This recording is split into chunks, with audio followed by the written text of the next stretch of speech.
Before we get in the video, please like, make sure to subscribe,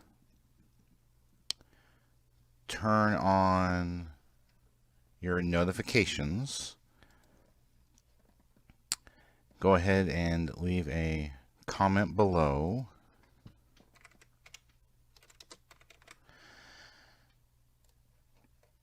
and click on the How You Can Help, which brings up the Family Friendly Game website and gives you lots of ideas how you can help us. Thank you. Hey everybody, Paul Burry, Family Friendly Gaming. Court is in session. This is an FFG politics on the Cleveland Indians. You may have heard recently that the Cleveland Indians decided they would change their name to the Cleveland Guardians, which I think is lame. If you don't know the history, they were the Cleveland Spiders. And then there was a gentleman called Luis Sox Alex, accredited to be the first Native American professional baseball player. He had played for them for 3 years.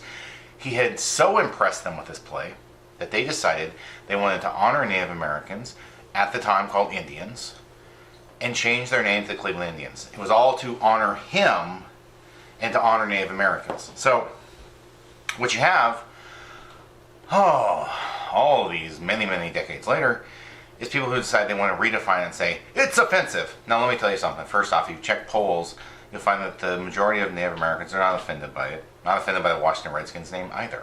In fact, I have Native American blood in me. It runs through my veins like a buffalo. And I don't mind the names. It's never offended me. I thought it was cool. I thought schools with Braves, I went to high school where the Braves was the mascot. I thought that was cool. I thought the Indians was cool. I thought the Redskins was cool. Never bothered me.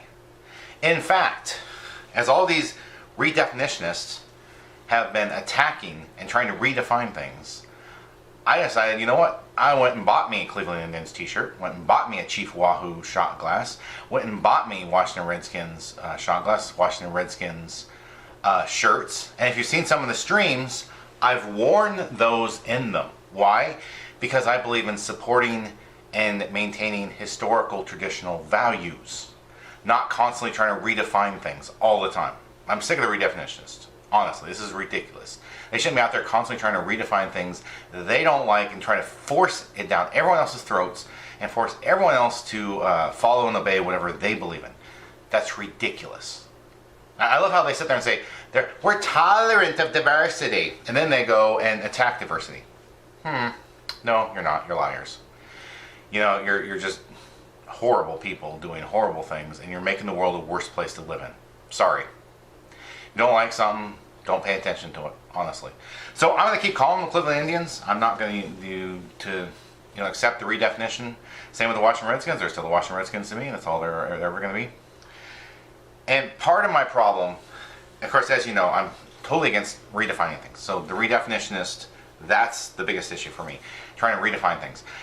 The other thing I thought is how they went about this, constantly whining and complaining and the brainwashing, fake news, fake sports news, all that, trying to push and promote their agenda of redefining things.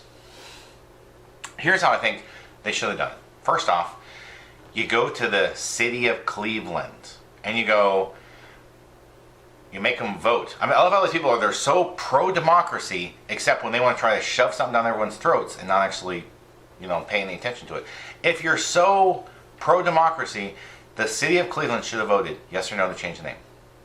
Then, if you get the majority of the city of Cleveland to vote, and hopefully there aren't any kind of voting shenanigans going on, if you could get that, then you should go to the season ticket holders. Should we change the name, yes or no? And if you can get them to say yes, then fine. It makes perfect sense to me. You've then got votes from people who are actually impacted by it. And I really hope to see people who are still supporting the Cleveland Indians showing up in Cleveland Indians gear. I really hope that happens. I hope they sit there and keep showing up like that. Don't buy the new stuff. Like, I won't buy anything Cleveland Guardians. You know how we buy someone who wins a World Series, a team that wins a World Series will buy a t-shirt for them. And a lot of times, same thing with the Super Bowl. Here's the deal. I won't buy one if they win the World Series. Not that it says Guardians on it. I'll go and buy a one that says Indians. I'll go find one that says Indians and buy that instead. And if it doesn't have anything with the World Series, fine. That's fine with me. You know, so it comes down to, they've lost a sale constantly, consistently. And I hope a lot of the people out there are like, no, I'm not going to go buy the new stuff. I'm just going to go buy the old stuff, wear the old stuff, keep the old stuff around, and show them that you don't accept their attempts to redefine things. You know, that's my thing. Like I said, if they were so pro-democracy, they would have let the people vote. The people who are in the area, the people who are fans of those teams, they should have. But they didn't. They just said, meh, we're not going to, you know, we're not going to care about that. We're just going to go along with what the fake news and fake sports news tells us to do. And I think it's a sad day for America and democracy when they do stuff like this. It was honoring Native Americans, and now it's not. So it's like, you've taken away something that was cool and attacked, you know, people for it, and now it's just horrible, you know. So anyway, that's my thoughts on that. Court adjourned. Bye.